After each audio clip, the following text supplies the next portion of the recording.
की महाराष्ट्रामध्ये मराठी इंग्रजी बरोबर हिंदीही आपण शिकवणार आहोत.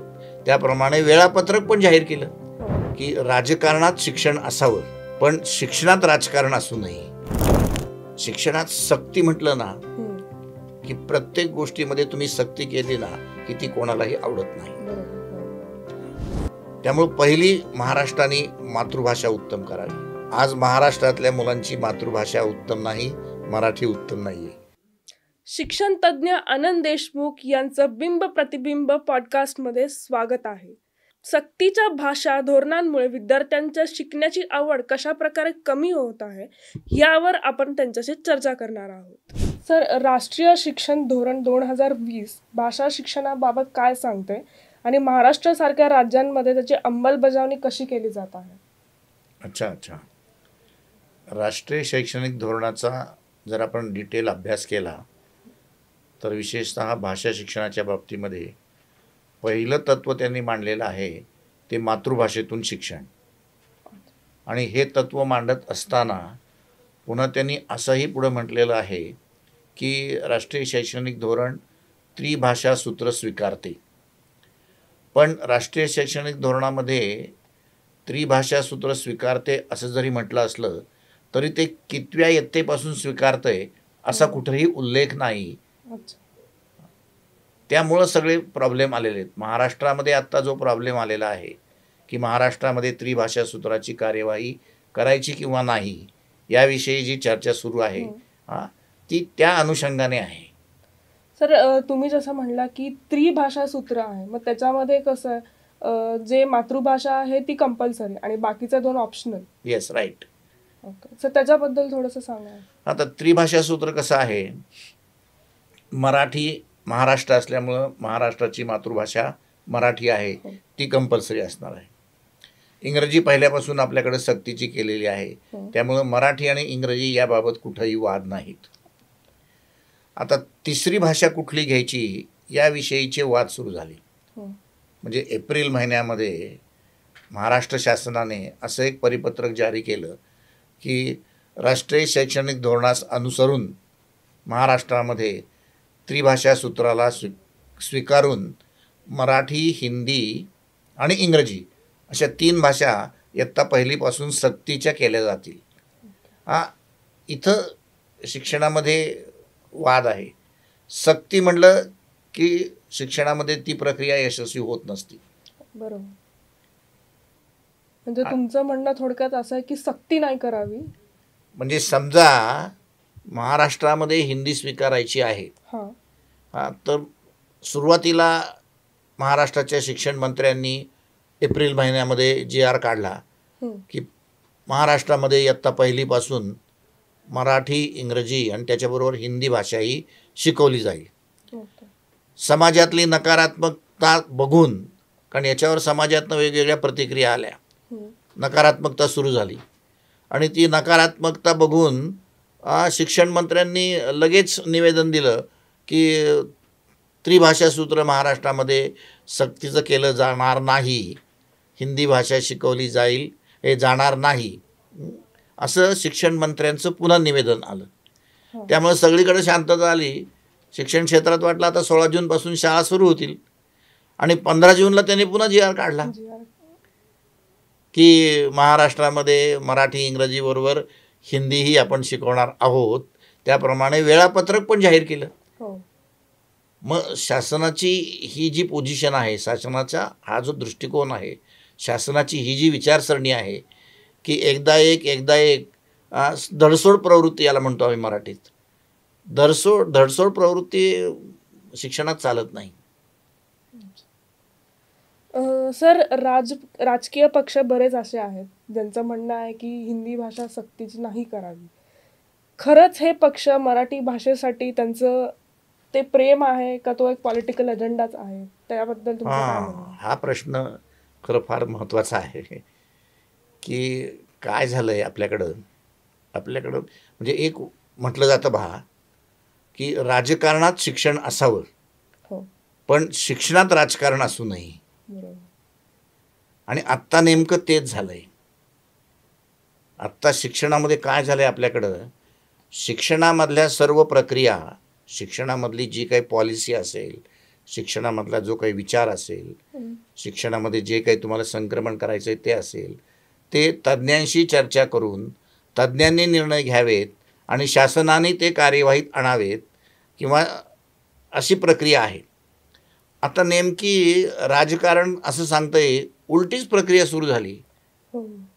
म्हणजे मंत्री निर्णय घेतात आणि त्याप्रमाणे कार्यवाही होती. बरोबर. मला सांगा, आता मंत्र्यांना मी असं मंत्र्यांचा पूर्ण आदर व्यक्त करून म्हणतो की मंत्र्यांना शिक्षणातली इन अँड आउट्स त्या प्रमाणात माहीत असतील का, तर त्याचं उत्तर नाही असं आहे.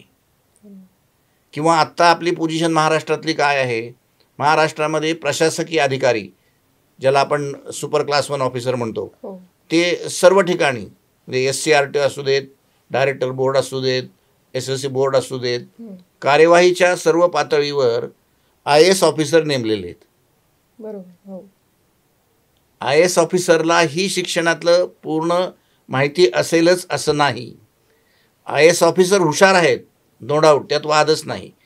पण शिक्षणातल्या प्रक्रिया काय आहेत, प्राथमिक शाळा म्हणजे काय, माध्यमिक शाळा म्हणजे काय, उच्च माध्यमिक शाळा म्हणजे काय, महाविद्यालयीन शिक्षण म्हणजे काय, या प्रत्येक पातळीवर त्या विद्यार्थ्याची क्षमता काय आहे, त्या विद्यार्थ्याची बौद्धिक पातळी काय आहे, हा जो अनुभव असतो.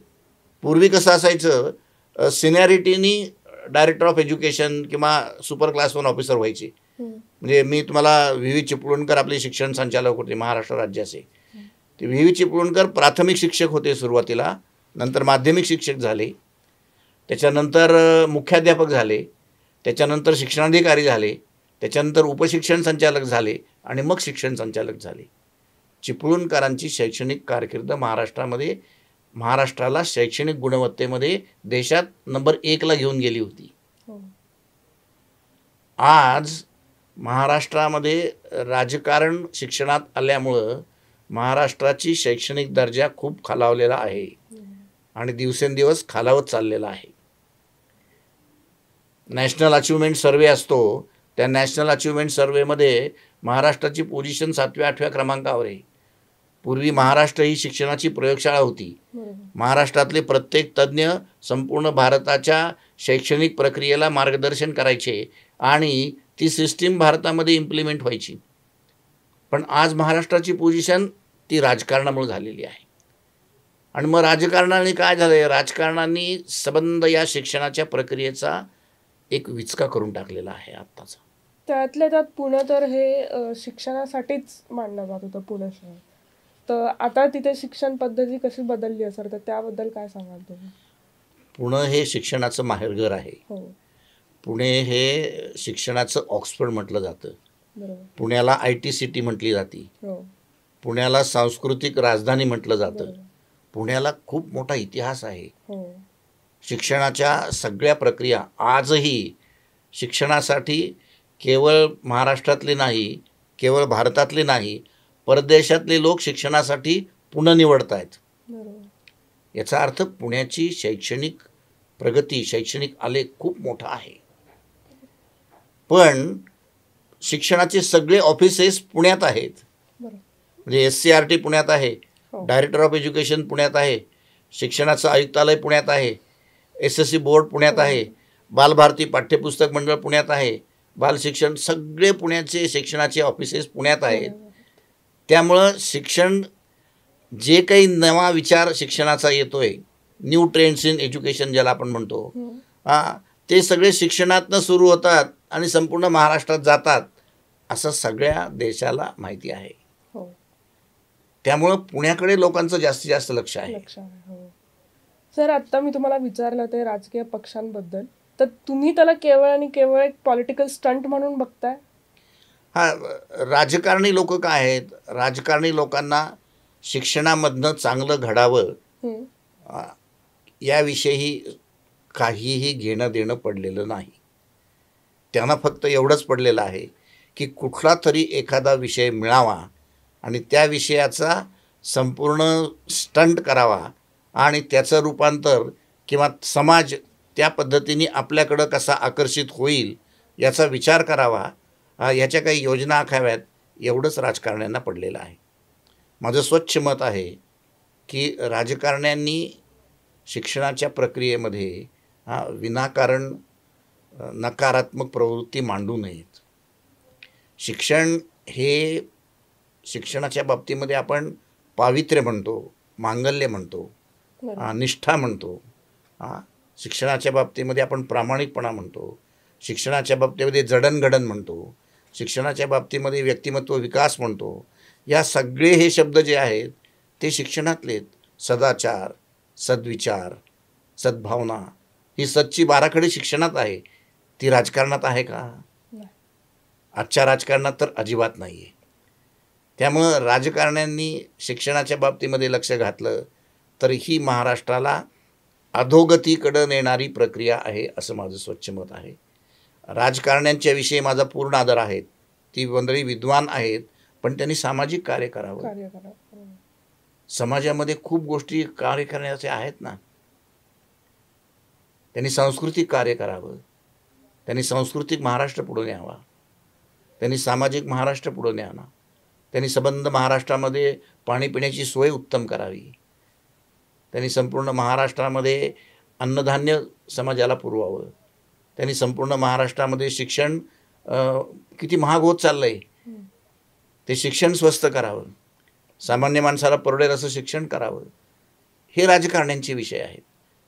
पण प्रत्यक्ष विषयांमध्ये, प्रत्यक्ष चाललेल्या कृतीमध्ये, अभ्यासक्रमामध्ये, परीक्षा पद्धतीमध्ये याच्यात राजकारणाने लक्ष घालू नये असं माझं मत आहे. कदाचित ते चुकीचं असू शकेल, नाही असं नाही.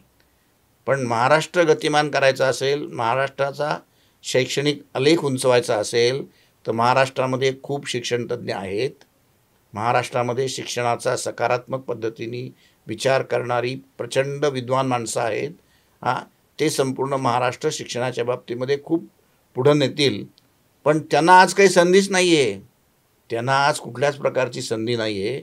आज फक्त शिक्षण मंत्री आणि शिक्षण सचिव आणि हे क्लास 1 ऑफिसर हे निर्णय घेणार असतील तर ती शिक्षणाची प्रक्रिया नाही.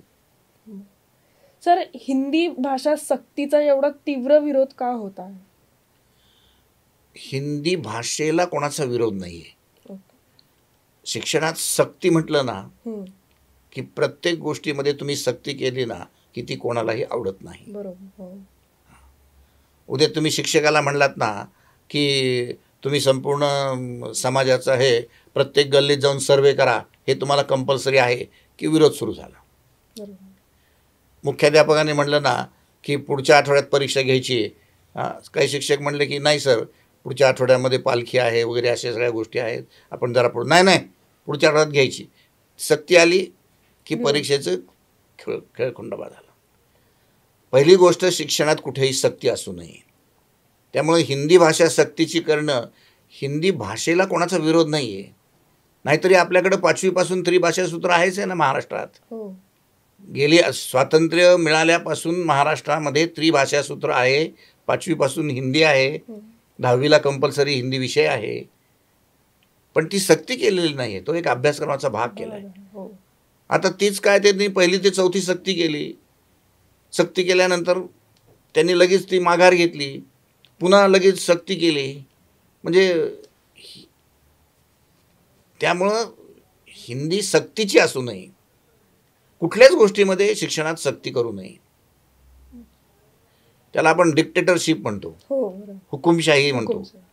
एकदा हुकुमशाही डिक्टेटरशिप आली की आपण पाहिलंय आणीबाणीची प्रक्रियेमध्ये काय झालं.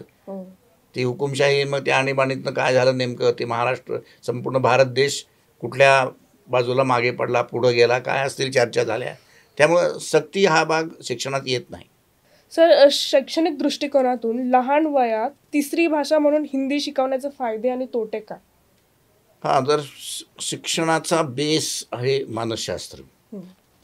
सगळी शिक्षणाची प्रक्रिया मानसशास्त्रावर आधारित आहे.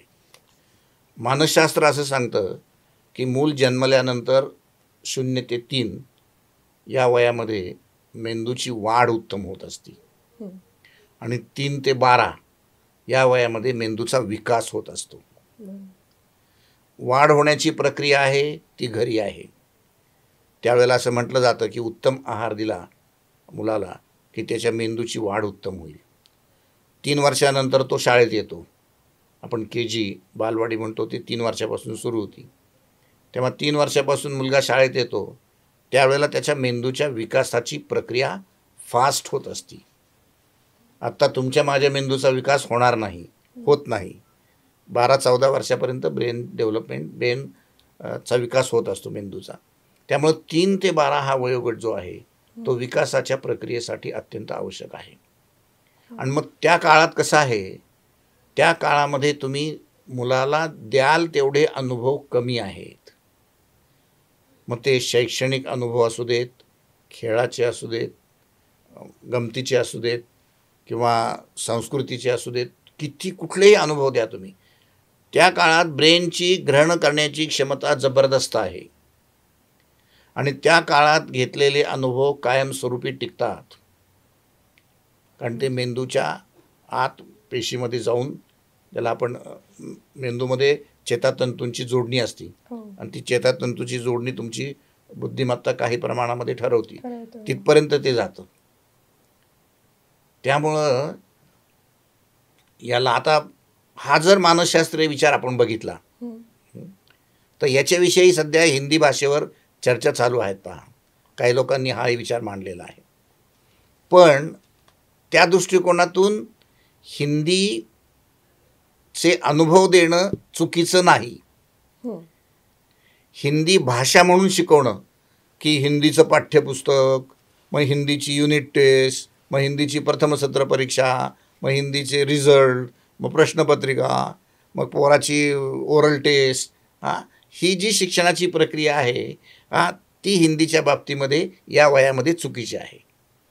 पण जर एखाद्या शाळेने हिंदीमधल्या काही गाणी, हिंदीमधल्या काही गोष्टी, हिंदीमधले काही नवे विचार, हिंदीमधले काही खेळ, हिंदीमधनं संवाद साधणे, या सगळ्या गोष्टी या नॅचरल आहेत. मुलगा 4थीतला मुलगा आहे, 2रीतला 3रीतला मुलगा हिंदी सिनेमाला जाऊन हिंदी सिनेमा उत्तम पाहून हिंदी सिनेमाचं आकलन त्याला होतंच ना. बरोबर. पण तिथं काही तास आणि त्रास नाही आहे, तिथं काही परीक्षा नाही आहे. त्यामुळं ज्याला आपण अनौपचारिकपणे इन्फॉर्मली म्हणतात त्याला, की मुलाला हिंदीची आवड निर्माण होण्यासाठी तुम्ही हिंदीतल्या वेगवेगळ्या ॲक्टिव्हिटी आणा, उपक्रम आणा, छोटे छोटे प्रकल्प द्या हिंदीतले, त्याच्याशी संवाद साधा, त्याला हिंदीतल्या गोष्टी सांगा, त्याला हिंदीतले काही व्हिज्युअल्स म्हणजे दृश्य स्वरूपामध्ये चित्र दाखवा, त्याला हिंदीतले काही संवाद ऐकवा, काही टॉप संवाद आहेत ते ऐकवा. त्यामुळं त्याला हिंदीची आवड निर्माण होईल. आणि हिंदीची आवड निर्माण झाल्यानंतर 5वीपासून त्रिभाषा सूत्र आहेच आहे. बरोबर. पण पहिलीपासून हिंदी सक्ती म्हणलं की मग ते पाठ्यपुस्तक आलं, मग पाठ्यपुस्तक आलं म्हणलं की शिक्षक आला, शिक्षक आला म्हणलं की शिकवणं आलं, मग परीक्षा, शिकवणं आलं म्हणलं की परीक्षा आली, परीक्षा आलं की तो विद्यार्थी त्या चरकात अडकला. बरोबर. मग एक दडपण येतं. हे नको आहे. त्या चरकात मुलाला नेऊ नका. सर, जसं की तुम्ही म्हणाला 5 ते 12 वयोगटातील जे मुलं असतात ते खूप रिसेप्टिव्ह असतात, संवेदनशील असतात, त्यांची शिकण्याची तयारी असते. अशा वयात जर एक अतिरिक्त भाषा शिकवणं मानसिक तणावाचं ठरेल कसं? नाही, मी आत्ताच सांगितलं ना की 5 म्हणजे 1ली ते 4थीमध्ये मेंदूच्या विकासाची अवस्था जबरदस्त असल्यामुळं या काळामध्ये हिंदी भाषा म्हणून फॉर्मल पद्धतीने, औपचारिक पद्धतीने शिकवू नये. ती इन्फॉर्मल, अनौपचारिक पद्धतीने शिकवावी. हिंदीची आवड निर्माण करण्यासाठी ज्या ज्या प्रक्रिया शासनाला, शाळेला, समाजाला करायच्यात ते समाजाने जरूर कराव्यात, त्या शाळेने कराव्यात, शासनाने त्याविषयीची प्रक्रिया करावी. पण हिंदीला 3 तास दिले वेळापत्रकामध्ये आणि मग शिक्षक, आज शिक्षक नाही आहेत हिंदीचे. म्हणजे महाराष्ट्र शासनाने हाही विचार केला नाही की 1ली ते 4थी हिंदी भाषा सक्तीची करताना त्याचे शिक्षक आहेत का आपल्याकडं, त्याची पुस्तकं आहेत का आपल्याकडं, पाठ्यपुस्तकं. त्याची पाठ्यपुस्तकं नाही आहेत अजून, त्याचे शिक्षक नाही आहेत, त्या शिक्षकांचं प्रशिक्षण झालं आहे का? नाही. शाळांच्यामध्ये जागा आहे का? तशी नाही. तास आहेत का? सगळ्यात वाईट निर्णय शासनाने कुठला घेतला आहे तोच तुम्हाला सांगतो, की हिंदीचे तास बसवण्यासाठी खेळ, त्याच्यानंतर कार्यानुभव, कार्यशिक्षण आणि कला शिक्षण ह्याचे तास कमी केलं, डायव्हर्ट केलेत हिंदीकडं. हे म्हणजे याला आपण क्रौर्यच म्हणूयात, की महाराष्ट्र शासनाने हा क्रूरपणे घेतलेला निर्णय आहे. कारण लहान वयामध्ये खेळ आवश्यक आहे, लहान वयामध्ये कला आवश्यक आहे आणि लहान वयामध्ये कृती आवश्यक आहे. बरोबर. आणि ह्या तीनही विषयांचे तास काढले आणि ते हिंदीला द्या असं शासन म्हणतंय. इथे समाज चिडलेला आहे. बरोबर. आम्ही म्हणतोय हेच 3 विषय फक्त लहान वयात पोरांना ठेवा, बाकीचे कुठलेच विषय ठेवू नका, तर मुलगा खेळायला आनंदाने शाळेमध्ये येईल. बरोबर. मुलं आज शाळा सोडतायत का? आता त्यांना शाळेत काही आनंद नाही आहे ना. मुलं आज शाळेत ॲबसेंटीचं प्रमाण जास्त आहे का? तर शाळेत काय आनंद आहे? तेच विषय, तोच शिक्षक, तोच फळा, तोच खडू बघून मुलं कंटाळून गेलीत. पण त्याला वाटलं की मला रोज एक नवा खेळ मिळतोय, मला रोज एक नवी कला, मला रोज एक नवं ड्रॉइंग काढायला मिळतंय, मला रोज एक ॲक्टिंग करायला नवीन मिळते, मला रोज एक गाणं गायला मिळतंय शाळेत, मला रोज नवा खेळ मिळतोय, मला रोज एखादी कृती करायला मिळते की त्याला बाबा माती दिलेली आहे आणि या मातीचं तू मडकं तयार कर. त्याला किती आनंद वाटतोय. आनंदाच्या प्रक्रिया ज्या आहेत त्या या 3 विषयात आहेत आणि या 3 विषयाचे तास कमी करून ते हिंदीला द्या आणि टाईमटेबलमध्ये बसवा, असा शासनाने एक क्रूरपणे निर्णय घेतलेला आहे. हा विद्यार्थ्यांवरचा फार मोठा अन्याय आहे. सर, विद्यार्थ्यांना भाषा चूज करण्याचा पर्याय दिला पाहिजे का? कारण की काही मुलं आहेत त्यांना फॉरेन लँग्वेजेसमध्ये इंटरेस्ट आहे, काही मुलं आहे, इंग्लिश तर कंपल्सरीच आहे, पण काही मुलं आहेत ज्यांना फॉरेन लँग्वेजेसमध्ये इंटरेस्ट असल्यामुळे त्यांना ते शिकायचे आहेत. तर अशामध्ये हिंदी सक्ती कसं त्यांच्यावर परिणाम करू शकतो? तुम्ही आत्ता म्हणताय ना, नेमकं तेच करायला हवंय. म्हणजे मराठी आणि इंग्रजी 2 विषय आपल्याकडे पहिल्यापासून आहेत, आम्ही ते मान्य केले. बरोबर. आता तिसरी भाषा जी करायची आहे, त्रिभाषा सूत्र, समजा राष्ट्रीय शैक्षणिक धोरणामध्ये त्रिभाषा सूत्र मांडलेलं आहे. तर ही तिसरी भाषा कशी असावी, की तिसरी भाषा शाळेला स्वातंत्र्य द्यावं, की तुम्हाला जी निवडायची ती निवडा. मग माझी शाळा हिंदी निवडेल, तुमची शाळा संस्कृत निवडेल, तिसरी शाळा जर्मन निवडेल, चौथी शाळा गुजराती निवडेल, 5वी शाळा कन्नड निवडेल. जी भाषा निवडायची, एखाद्याला जॅपनीज हवी ती जॅपनीज निवडेल, त्या शाळेची क्षमता जपान शिकवण्याची असेल तर ते जॅपनीज निवडतील. यामुळं काय होईल? यामुळं स्वातंत्र्य मिळालं. तुम्हाला मी एक उदाहरण सांगतो. पुण्यामध्येच किड्स नावाची एक शाळा होती, आहे म्हणजे अजून ती. त्या शाळेत एकदा मी भेट द्यायला गेलो होतो. तर भेट द्यायला गेल्यानंतर त्यांनी इयत्ता 1लीतली 5 मुलं आणली. त्यातल्या पहिल्या मुलांनी मराठीमधलं गाणं म्हणून दाखवलं, दुसऱ्या मुलांनी संस्कृतमधले श्लोक म्हणून दाखवले, तिसऱ्या मुलांनी हिंदीमधली कविता म्हणून दाखवली, चौथ्या मुलांनी इंग्रजीमधनं एक पॅसेज, छान पॅसेज म्हणून दाखवला आणि 5व्या मुलांनी जर्मनीतलं सॉन्ग म्हणून दाखवलं. आणि ते सर मला मुख्याध्यापक म्हणले, आमच्या शाळेत प्रत्येक मुलाला सर या 5ही भाषा येतात. तर मी म्हटलं, मग त्यांच्या ह्याच्यावर लोड नाही का होत का सर? म्हटलं. ते म्हणले, त्यांनी त्यावेळेला मला उत्तर दिलं की मेंदूची ग्रहण करण्याची क्षमता या वयात जबरदस्त आहे, त्यामुळं आपण त्याला देऊ तेवढे अनुभव कमी आहेत, त्यामुळे सर आणखीन 6वी भाषा शिकवली ना तरी त्या मुलाची शिकण्याची क्षमता आहे, फक्त ते ज्याचा त्याचा प्रश्न आहे कुठली शिकायची. आमच्याकडे ह्या 5 भाषा असल्यामुळे आमच्याकडे ॲडमिशनला खूप गर्दी आहे. शाळा समाज शेवटी क्वालिटीकडेच जाणार ना. समजा माझ्या शाळेमध्ये मी मराठी ठेवलं, इंग्रजी ठेवलं आणि संस्कृत आणि हिंदी ह्या दोन्हीची ॲक्टिव्हिटी ठेवल्या, या संस्कृतचे दुसरे श्लोक म्हणून घ्यायचे ठरवले, तर त्या शाळेकडे पोरं आपोआप जातील ना. पण ते स्वातंत्र्य द्या ना शाळेला, सक्ती का करताय? सर, भाषा शक्तीचा परिणाम शैक्षणिक कामगिरीवर आणि भावनिक विकासावर कसा होऊ शकतो? हा, एक तर काय, भाषा शिक्षणामुळं वैचारिक प्रगल्भता येते. हा पहिला महत्त्वाचा मुद्दा आहे. भाषा शिक्षण हा शिक्षणाचा पाया आहे. भाषेच्या बाबतीत तुम्ही म्हणाल ना, तर महाराष्ट्रामध्ये ज्याला मातृभाषा उत्तम येते ना, त्याला इंग्रजी उत्तम येईल. ज्याला मातृभाषा उत्तम येते ना, त्याला हिंदी उत्तम येईल. ज्याला मातृभाषा उत्तम येते ना, त्याला संस्कृत उत्तम येईल. ह्याचं कनेक्शन आहे, याचं डायरेक्ट कनेक्शन आहे. त्यामुळं पहिली महाराष्ट्राने मातृभाषा उत्तम करावी. आज महाराष्ट्रातल्या मुलांची मातृभाषा उत्तम नाही, मराठी उत्तम नाही आहे, आणि महाराष्ट्र चालला आहे आम्हाला चंद्रावर जायचं आहे. अरे तू चंद्रावर जायचं ना, पहिली मराठी उत्तम कर. आज महाराष्ट्रातल्या पोरांना धड इंग्रजी येत नाही, धड हिंदी येत नाही, धड मराठी येत नाही, नुसतेच आपले पोपट झालेले आहेत. हा सगळ्यात महत्त्वाचा प्रश्न आहे. त्यामुळं कसं आहे, भाषा ज्या वेळेला आपण भाषा शिकतो ना, ज्याला आकलन म्हणतात भाषेचं, ते शब्दाचं आकलन ते तुमच्या मेंदूशी निगडीत आहे. ते तुमच्या, कारण प्रत्येक गोष्ट आपण जी शिकतो ती मेंदू आकलन करतो, त्याप्रमाणे आपण कृती करतो.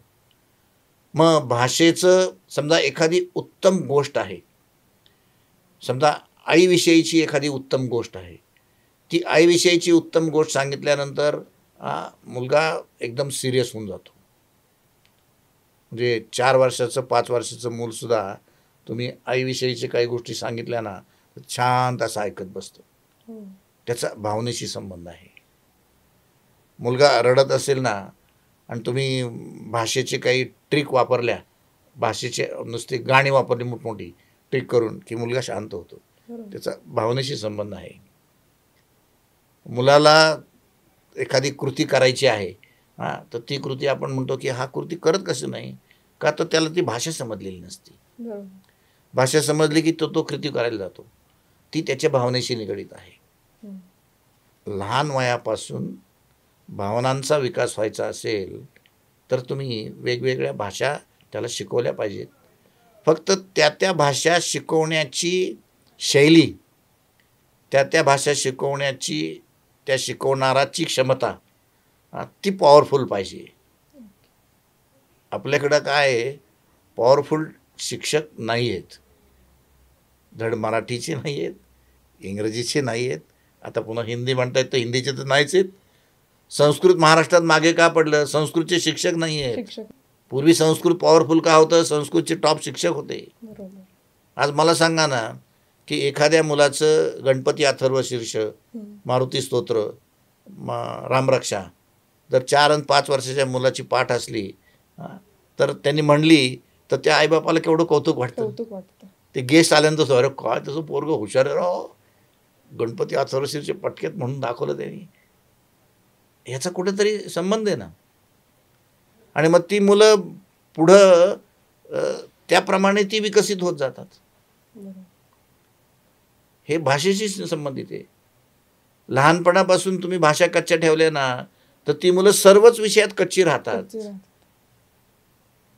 त्यांची धड भावनिक प्रगती होत नाही, शैक्षणिक प्रगती होत नाही, सांस्कृतिक प्रगती होत नाही, काहीच होत नाही. त्यामुळे भाषा हा प्रगतीचा पायाच आहे. तर अनेक तज्ज्ञ आहेत जे भाषेच्या निवडीत लवचिकतेचं समर्थन करतात. विद्यार्थ्यांच्या वैयक्तिक आणि सांस्कृतिक संदर्भाचा सन्मान म्हणजे राखत भाषा शिक्षण कसं बदललं जाऊ शकतं? हा, एक तर भाषा शिक्षणामध्ये बदल करायचा असेल तर केवळ बुकिश भाषा करून चालणार नाही आहे. आज फक्त आपले विद्यार्थी आहेत ना, ते पाठ्यपुस्तक तज्ज्ञ झालेले आहेत. तुम्ही पाठ्यपुस्तकातला कुठलाही धडा सांगा, ते पाठ म्हणून दाखवतील, कविता पाठ म्हणून दाखवतील. पण त्यांना एखादा ज्वलंत प्रश्न दिला ना, रशिया आणि युक्रेन या युद्धावर एक 5 मिनटं बोला, किती म्हणते ना, रशिया युक्रेन, दुसरं काहीच येत नाही त्यांना. त्याला आपण म्हणतो प्रगल्भता. ती प्रगल्भता भाषेमधनं यायला हवी. भाषेची उद्दिष्ट काय आहेत ना, त्या उद्दिष्टांचा अभ्यास करायला पाहिजे. आज कसं आहे, धडे आणि कविता शिकवणं म्हणजे भाषा शिक्षण नाही. भाषा शिकवायची असेल तर तुम्हाला त्या भाषेतलं सौंदर्य आहे ते सौंदर्य मुलांना समजून सांगितलं पाहिजे. त्या भाषेमध्ये व्याकरण, त्याला ग्रामर म्हणतो, त्या प्रत्येक भाषेचं ग्रामर व्याकरण आहे ते मुलांना समजून सांगितलं पाहिजे. त्या भाषेची एक शैली आहे, त्या भाषेची ती शैली सांगितली पाहिजे. त्या भाषेमधली जी प्रगल्भता आहे, वैचारिकता त्याला आपण म्हणतो, ती वैचारिकता म्हणजे काय ते समजून सांगितलं पाहिजे. त्यामुळं भाषा शिक्षण हा फार महत्त्वाचा शिक्षणाच्या प्रक्रियेतला भाग आहे. सर, त्या भाषेची आवड निर्माण करण्यासाठी शाळा आणि सरकार दोन्ही काय उपाययोजना करू शकतात? आता शाळांच्या बाबतीत म्हणायचं असेल ना, तर जसं बघा, विज्ञानाची आवड निर्माण करण्यासाठी सायन्समध्ये सायन्स क्लब असतो, विज्ञान मंडळ त्याला आपण म्हणतो. तसं लँग्वेज क्लब शाळांच्या मध्ये निर्माण व्हायला पाहिजेत. भाषा मंडळ निर्माण व्हायला पाहिजेत, की मराठी भाषा मंडळ, हिंदी भाषा मंडळ, इंग्रजी भाषा मंडळ हा एक भाग शाळांनी केला पाहिजे. दुसरी महत्त्वाची गोष्ट काय आहे, की ज्या वेळेला आपण एकांकिका बसवतो, वन ॲक्ट प्ले त्याला म्हणतो आपण, तर एकांकिका बसवत असताना मराठीची एकांकिका बसवली पाहिजे, हिंदीची बसवली पाहिजे, इंग्रजीची बसवली पाहिजे, संस्कृतची बसवली पाहिजे. म्हणजे मग आपल्याला कळेल की संस्कृतची एकांकिका सादर करताना संस्कृत भाषेचं सौंदर्य, संस्कृत भाषेची बोलीभाषा, संस्कृत भाषेतलं कौशल्य काय काय आहे ते त्यावेळेला समजेल. शाळांनी हे प्रयत्न केले पाहिजेत. शाळांनी प्रत्येक विषयाचे तज्ज्ञ मार्गदर्शक आणून त्या तज्ज्ञांची व्याख्यानं ठेवली पाहिजेत. उद्या जर एखादं भटजी उत्तम संस्कृत असेल त्याचं, तर त्या भटजीला शाळेत बोलवलं पाहिजे आणि त्याला संस्कृतचं महत्त्व समजून सांगायला पाहिजे. एखादा हिंदी उत्तम नट आहे आणि तो उत्तम हिंदी बोलतोय, किंवा एखादा काय उत्तर प्रदेशातला उत्तम हिंदी बोलणारा माणूस आहे, तर त्याला हिंदीमधलं सौंदर्य काय आहे, हिंदी भाषेची वैशिष्ट्य काय आहेत, हिंदी मराठीचा फरक काय आहे, हिंदी बोलल्यामुळं तुम्हाला काय काय वाटेल, हिंदी बोलल्यामुळं तुम्हाला मनाचं समाधान कसं होईल, हे सगळं त्यांनी सांगितलं पाहिजे. आणि शाळांनी पाठ्यपुस्तकाव्यतिरिक्त जे जे अनुभव तुम्हाला देता येतील भाषेच्या प्रगल्भतेसाठी, भाषेच्या विकासासाठी, ते शाळेने केलं पाहिजे. सर, भाषांमध्ये पण काही प्रॅक्टिकल एक्सपेरिमेंट्स होऊ शकतात का नाही? आज मी परवा एका शाळेचं गेलो होतो, म्हणजे नाव सांगतो, विजय वल्लभ एक इंग्लिश मिडियमची शाळा पुण्यामध्ये आहे. त्या विजय वल्लभ शाळेमध्ये इंग्रजीची लॅब आहे. त्यांनी 50 कॉम्प्युटर आणलेले आहेत आणि त्या 50 कॉम्प्युटरच्या मदतीने संपूर्ण इंग्रजी त्या प्रयोगशाळेत शिकवलं जातं. मग त्याच्यामध्ये स्पोकन इंग्लिश आहे, त्याच्यामध्ये व्होकॅब्युलरी आहे, त्याच्यामध्ये ग्रामर आहे, याचं सगळं सॉफ्टवेअर अवेलेबल आहे. त्याला इंग्लिश लॅबच म्हटलेलं आहे. तसं मराठी विषयाची प्रयोगशाळा शाळांच्यामध्ये असली पाहिजे, हिंदी विषयाची प्रयोगशाळा असली पाहिजे, इंग्रजी विषयाची प्रयोगशाळा असली पाहिजे. मराठीमध्ये कितीतरी प्रयोग करता येतील ना. नाहीतरी बाहेर आपण सांस्कृतिक कार्यक्रम बघतो ते मराठीतलेच प्रयोग आहेत ना. आपण बाहेर हिंदी सिनेमा बघतो ते हिंदीतलेच प्रयोग आहेत ना. बरोबर. आपण इंग्रजीचे संपूर्ण सॉंग्स पाहतो बाहेर आणि ते आपण ऐकतो, ते प्रयोगच आहेत ना. तेच प्रयोग जर शाळेमध्ये केले तर काय काय गैर आहेत. शिक्षणामध्ये अशा प्रकारची नाविन्यता आणणं त्याला प्रगतिशील शाळा म्हणतात, त्याला टोटल क्वालिटी मॅनेजमेंट, त्याला क्वालिटी स्कूल म्हणतात आणि त्याची गरज आहे. सर, विद्यार्थ्यांवर ताण न येता जर त्रिभाषा धोरण प्रभावपणे राबवायचं असेल तर शिक्षकांचं प्रशिक्षण आणि वर्गखोलीतले साधनं कशी असावीत? एक तर काय आहे, कुठलाही विषय किंवा कुठलीही भाषा विद्यार्थ्यांना उत्तम यायची असेल तर त्याचा पहिला आधारस्तंभ महत्त्वाचा आहे शिक्षक. बरोबर. शिक्षक हा शिक्षण क्षेत्रातला कणा आहे किंवा आत्मा आहे. त्यामुळं शिक्षक त्या विषयातला ग्रॅज्युएट पाहिजे. पहिली महत्त्वाची गोष्ट, मला संस्कृत शिकवायचं आहे ना, तर माझं ग्रॅज्युएशनला संस्कृत पाहिजे, तर मी संस्कृत उत्तम शिकवू शकेल.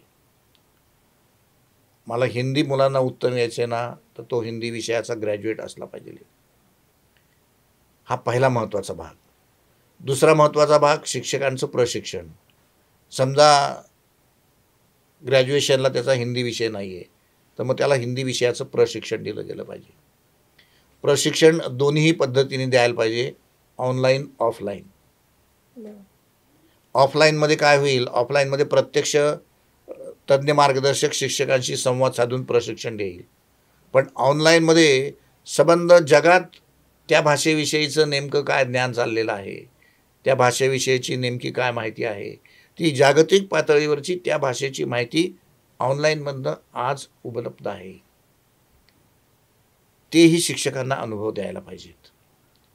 त्यामुळे शिक्षक तुम्ही जितका सक्षम कराल, तितकी ती भाषा शाळेच्या मध्ये उत्तम पद्धतीने होईल. ते सर्वात पहिलं महत्त्वाचं भाग आहे. दुसरं आपण काय म्हणाला की शिक्षक आणि खोलीतील काय साधने असावी आणि वर्गात साधनं काय असावीत. आता सध्या काय आहे, डिजिटल तंत्रज्ञानाचं युग आहे. बरोबर. त्यामुळं आज तुम्हाला तंत्रस्नेही म्हणजे डिजिटलचा तितका जास्तीत जास्त वापर करता येईल. एक तर काय आहे, भाषा शिकवायला कुठले प्रोग्राम वापरू नयेत, पण भाषेची रिव्हिजन करण्यासाठी डिजिटल टेक्नॉलॉजी वापरावी. बरोबर. मग डिजिटलमध्ये तुम्हाला कितीतरी वेगवेगळे अनुभव आहेत, तुम्हाला ते वर्गात स्क्रीनवर दाखवता येतील मुलांना. बरोबर. त्यासाठी शाळेमध्ये अद्ययावत LCD आणि स्क्रीन आवश्यक आहे. तो LCD शिकवण्याचं ट्रेनिंग शिक्षकाला द्यायला पाहिजे. त्यानंतर प्रत्येक शाळांनी यूट्यूबवरचे जे प्रोग्रॅम्स आहेत ना, त्या प्रोग्रॅमची एक लायब्ररी आपल्या शाळेत असली पाहिजे. प्रत्येक शाळेमध्ये जर हिंदीतले यूट्यूबवरचे प्रोग्रॅम, इंग्रजीचे यूट्यूबवरचे प्रोग्रॅम, संस्कृतमधले यूट्यूबवरचे प्रोग्रॅम, जर्मनचे यूट्यूबचे, जापनीचे यूट्यूबचे प्रोग्रॅम, जर आज त्याच्यावर खजिना अवेलेबल आहे, AI मदतीने तुम्हाला ह्या सगळे प्रोग्रॅम मिळू शकतील. त्याची लायब्ररी प्रत्येक शाळेने करून ठेवली पाहिजे. आपल्याकडं लायब्ररी म्हणजे फक्त ती पुस्तकं आणायची कपाटात ठेवून द्यायची. आता लायब्ररीची संपूर्ण सिस्टीमच बदललेली आहे. आता तुमची डिजिटल लायब्ररी हवी आहे आणि त्याच्यामध्ये ह्या सगळ्या गोष्टी हव्या आहेत. त्यामुळे मुलांना त्या दाखवता येतील. लोकांना म्हणतो भाषेच्या बाबतीत काय साधनं वापरणार मी, मला विज्ञानाच्या बाबतीत वापरता येतील, भाषेत काय वापरणार. ही डिजिटलची साधनच आहेत ना. तुम्ही भाषेच्या बाबतीत खेळ घेऊ शकता. भाषिक खेळ कितीतरी आहेत ना. आज वर्तमानपत्राचा तुम्ही अभ्यास केला तर सकाळची न्यूजपेपर इन एज्युकेशन पुरवणी आहे, दर शुक्रवारी बाहेर पडती. त्याच्यामध्ये सगळे भाषेचे खेळच टाकलेले आहेत ना. भाषिक खेळावर 1ली ते 4थीला पुस्तकं आहेत, 5वी ते 8वीला आहेत, 9वी 10वीला आहेत. आपल्याला वाटतं भाषिक खेळ काय खेळणार, पण ते खेळ तुम्ही पाहिल्यानंतर वाचल्यानंतर तुम्हाला वाटतं अरे वा, त्याच्यानी भाषा त्यांची डेव्हलप होणार आहे. असे भाषिक खेळ प्रत्येक भाषेचे खेळ आहेत. प्रत्येक भाषेमध्ये कोडी आहेत. प्रत्येक भाषेमध्ये पझल्स आहेत. प्रत्येक भाषेमध्ये साहित्यिक आहेत. त्या साहित्यिकांचे फोटो असले पाहिजेत. त्या साहित्यिकांची चरित्र असली पाहिजेत. त्या साहित्यिकांचे चरित्र जरी सांगितले मुलांना तरी त्या भाषेची आवड निर्माण होती. कितीतरी साधनं आपल्याला भाषा शिक्षणासाठी वापरता येतील. फक्त त्या कल्पना त्या शिक्षकांनी लढवल्या पाहिजेत. आणि हे काय एका शिक्षकाचं काम नाही आहे. 4-5 शिक्षक एकत्र बसले आणि त्यांनी चर्चा केल्या ना, तर भाषेची साधनं निर्माण करतील. खरं 4 भिंतीच्या आत काहीच नाही आहे. 4 भिंतीच्या बाहेरच खरं शिक्षण आहे. उद्या तो एखादं भाषेविषयीचं उत्तम प्रदर्शन भरलेलं आहे आणि आपल्या सगळ्या मुलांना घेऊन ते प्रदर्शन दाखवायला पोरं गेले, शिक्षक गेले, तर ते साधनच आहे ना. एक्झिबिशन तर रोज भरतायत, सर्व विषयांची भरतायत. फॉरेन लँग्वेजची पण भरत आहेत. किंवा म्युझियम्स आहेत, म्युझियम्स दाखवायला पोरांना घेऊन गेले तर तो भाषा विकासच आहे ना. असं जर प्लॅनिंग केलं, असं जर नियोजन केलं, नियोजन उत्तम पाहिजे. सर, शालेय शिक्षणातील भाषा शिक्षणाबाबत भारताने अन्य बहुभाषिक देशांकडून कोणते धडे घेतले पाहिजे? बहुभाषिक देश, पहिला बहुभाषिक देश कोणकोणते आहेत त्याचा अभ्यास केला पाहिजे.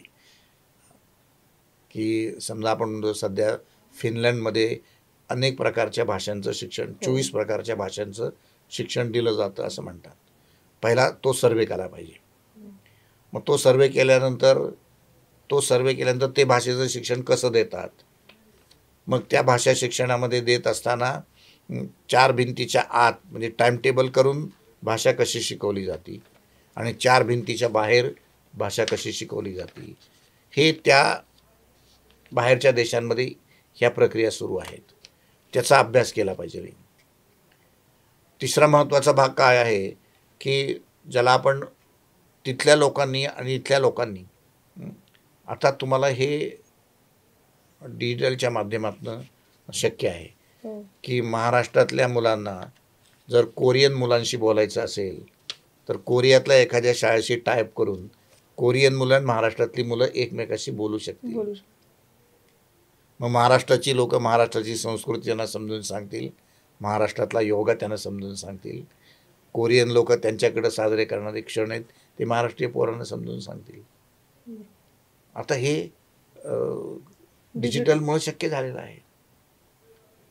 ह्या गोष्टी जर केल्या, ह्या गोष्टी खरं म्हणजे राजकारण्यांनी या गोष्टी करायला पाहिजेत की संबंध भारतामध्ये गतिमानता आणायची असेल तर डिजिटल टेक्नॉलॉजीचा जास्तीत जास्त वापर. आपल्याकडं अजून ग्रामीण भागामध्ये वीज नाही पुरेशी उपलब्ध, तिथं राजकारणी काही पाहत नाहीत आणि इकडे म्हणतात आमचं हिंदी अशी झाली पाहिजे तशी झाली पाहिजे. डिजिटल टेक्नॉलॉजीचा वापर करण्यासाठीची सर्व इक्विपमेंट जर प्रगत झाली तर संबंध जागतिक पातळीवर आपण उत्तम काम करू शकतो. सर, भाषा सक्तीबद्दल राज्य सरकारला काय सांगू इच्छिता? माझं स्वच्छ मत आहे की कुठल्याही विषयाची सक्ती करू नका, भाषेची अजिबात सक्ती करू नका. भाषेचं स्वातंत्र्य द्या. 2 भाषा तर तुम्ही आम्हाला कंपल्सरी दिलेल्या आहेत. खरं म्हणजे मराठी दिली होती ती पुरेशी होती, पण जागतिक पातळीवर इंग्रजी आवश्यक आहे म्हणून इंग्रजी दिली, ती स्वीकारली शिक्षणाने. आता तिसरी कुठलीही भाषा सक्तीची करू नका. ज्या शाळेला जी भाषा स्वीकारायची आहे ती शाळा स्वीकारेल, हा एक भाग. दुसरा भाग, भाषा ही औपचारिक शिक्षणात आणू नका. म्हणजे काय तर भाषेचं पाठ्यपुस्तक, भाषेचा शिक्षक, भाषेचं शिकवणं, भाषेची युनिट टेस्ट, भाषेची परीक्षा, भाषेचा तास आणि भाषेचा त्रास, या कुठल्याही गोष्टी शाळेच्या प्रक्रियेमध्ये आणू नका. त्या ज्याला आपण इनफॉर्मल एज्युकेशन, अनौपचारिक शिक्षण म्हणतो, की शाळेच्या शिक्षणाचे 2 भाग आहेत, फॉर्मल एज्युकेशन, इनफॉर्मल एज्युकेशन, औपचारिक शिक्षण, अनौपचारिक शिक्षण. तर ह्या भाषा जी भाषा ज्या शाळेने निवडली त्याला ती अनौपचारिक पद्धतीने शिकवू द्या. त्या भाषेचे खेळ शिकवू द्या, त्या भाषेतले संवाद शिकवू द्या, त्या भाषेतले प्रोग्राम नाटकं बसवायचं शिकवू द्या, त्या भाषेतल्या व्हिजिट्स, क्षेत्रभेटी असू द्यात. ती शाळा ज्या ॲक्टिव्हिटी त्या भाषेविषयी करेल त्यांना स्वातंत्र्य द्या, पण सक्ती कुठली करू नका. यामुळं भाषेची मुलांच्या मनामध्ये आवड निर्माण होईल. आपला अल्टिमेट उद्देश भाषेची मुलाच्या मनात आवड निर्माण होणे एवढाच आहे. महाराष्ट्र शासनाने हा विचार स्वीकारावा आणि कुठलीही सक्ती करू नये. खूप खूप धन्यवाद सर, बिंब प्रतिबिंब ह्या कार्यक्रमात सहभागी झाल्याबद्दल. असेच काही पॉडकास्ट ऐकण्यासाठी पाहत राहा सिविक मिरर.